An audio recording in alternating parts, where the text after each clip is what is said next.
سلام، اوس هم د 11 بجو خبرونه. د امریکې د بهرنیو چارو وزیر وایي ایران باید په افغانستان کې د طالبانو له ملاتړه لاس واخلي او د القاعدې ډلې مشرانو ته په خپله خاوره کې ځای ورنکړي. مایک پامپیو تېره ورځ ناوخته په واشنګټن کې په یوې ناستې کې زیاته کړه چې تهران په سیمه کې د بېثباتۍ په هڅه کې دی او باید ډېر ژر ډېر ډول هڅو ته د پای ټکی کېښودل شي.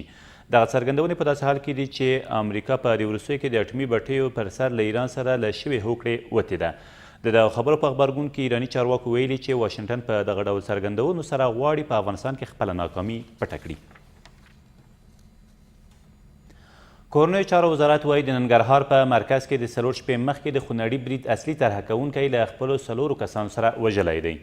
دا کس چې حکمتیار نومیږي او د داعش یو مهم قمندان دی، تېره شپه د ننګرهار د نازیانو ولسوالۍ په درې بندر سیمه کې د پولیسو په ځانګړو عملیاتو کې له منځه وړل شوی دی. د دغه وزارت د خبرپاڼې له مخې د قمندان د جلال آباد ښار د کرکټ په لوبغالي کې د 4 شپې مخکې د خونړي برید چې له امله یې نږدې 70 ولسي وګړو ته مرګ ژوبله واوښته طرحه کړی و. د زابل اوسیدونکو او یو شمېر دیني عالمانو د روژې په مبارکه میاشت کې د جګړې له ښکېلو خواوو د اوربند غوښتنه وکړه. دوی وایي له جنګ جګړو نور ستړي شوي او په وینا یې د جګړه د پردیو ده او زیان یې یوازې افغانانو ته رسیږي.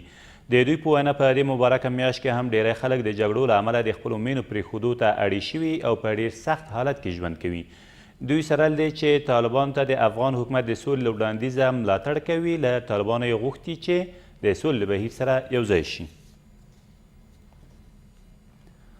2 پولیس د زابل په مرکز کې په یو وسلوال برید کې ووژل شول. د زابل د والي ویاند وایي دغه پیښه تېره ورځ د کلات ښار په سهراني سیمه کې رامنځته شوې ده او بریدګر هم په تېښته بریالي شوي دي. له دې سره سم په ورته پیښه کې په هرات ښار کې هم یو پولیس وژل شوی او یو بل یې ټپي دی. د کابل امنیه قمندانۍ په کابل ښار کې د موټرو د 2 غلو له نیولو خبر ورکړ.